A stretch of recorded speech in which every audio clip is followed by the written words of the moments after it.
Hello students, here I am Mansi with you, and today I am going to cover fourth chapter of your book, that is Fight Manju Fight, written by Sigrun Srivastav. Okay, so here in this chapter the main protagonist, the main character of this chapter, that is Manju. She is a young girl.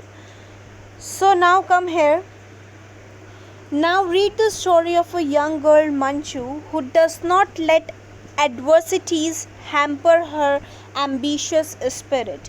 Here adversities means unfavorable, or we can say problem, okay, and hamper means to stop. So now what here Manju young girl is saying, that I will not let my problems or my unfavorable problems to stop my ambitious spirit. ये वो यहाँ पे मंजू क्या कह रही है कि जो मेरे साथ फिज़िकल प्रॉब्लम है, जो अनफेवरेबल प्रॉब्लम है, उनकी वजह से मैं अपना एम्बिशियस स्पिरिट को स्टॉप नहीं करूँगी. I will let that continue. So now come on the text of this chapter. Manjula Palerkar knew she was no Hussain.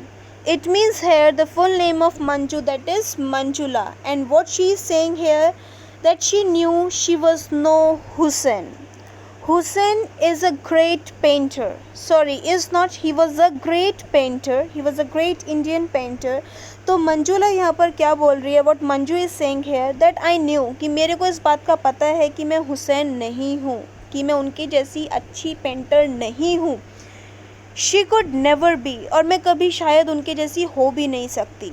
Not with those hands of hers, those claw-like malformed fingers. Here malformed fingers means badly formed. It means here in this picture also you can see how her fingers are formed. इसकी fingers किस तरह से हैं, normal नहीं है जैसे हम लोगों की होती है. Okay, so here we can say that she has a physical problem. So that's why she is saying here कि शायद से मेरी फिंगर्स की वजह से, ये मेरी माल फॉर्म्ड फिंगर्स की वजह से मैं उतनी अच्छी पेंटर हुसैन की तरह हो भी नहीं सकती. Why her hands too? Wasn't it enough that her feet were deformed, ending in two massive moon-shaped toes pointing at each other? So now here what the author is saying, क्या इतना enough नहीं था? Wasn't it enough that her feet was deformed? उसके feet भी deformed थे, means shapeless थे. And in the same way, जिस तरह से उसके फीट डिफॉर्म थे, in the same way her fingers were also deformed, were shapeless. Okay, ending in to massive moon shape two toes. Toes means उसके बहुत massive moon shape toes थे, means big size, pointing at each other. The third nail touching, grinding against each other whenever she wore wrong shoes. So तब भी कभी वो shoes पहनती थी तो क्या होता था, that was grinding against each other, means उसकी fingers एक दूसरे से touch करती थी, and that create problem for her.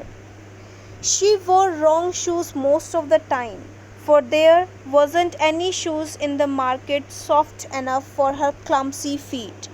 Clumsy means awkward, large और we can say heavy.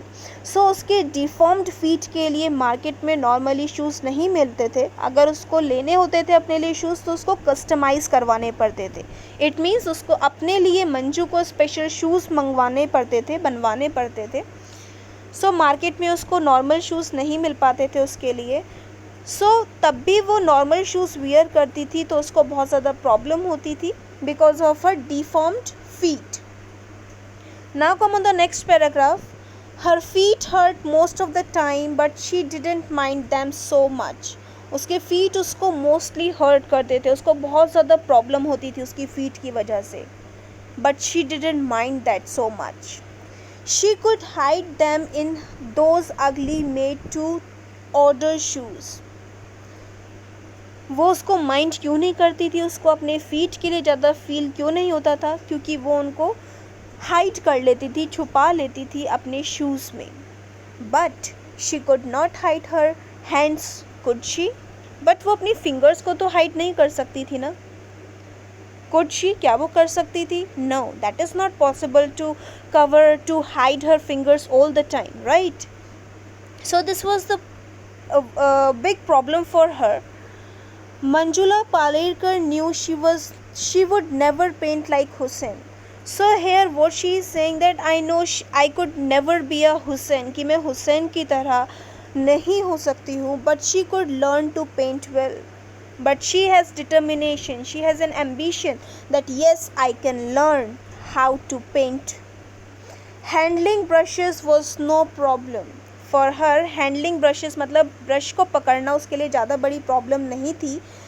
They didn't feel any different from pencil, क्योंकि वो पेंसिल को easily हैंडल कर सकती थी and in the same way वो ब्रश को भी हैंडल कर सकती थी, पकड़ सकती थी.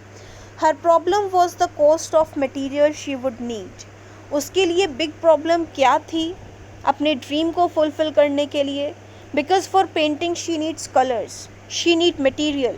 ओके, कैनवास, उसको कलर्स चाहिए होते थे and that cost too much, जिसको वो अफोर्ड नहीं कर सकती थी. सो ये उसके लिए सबसे बड़ी प्रॉब्लम थी मंजू के लिए.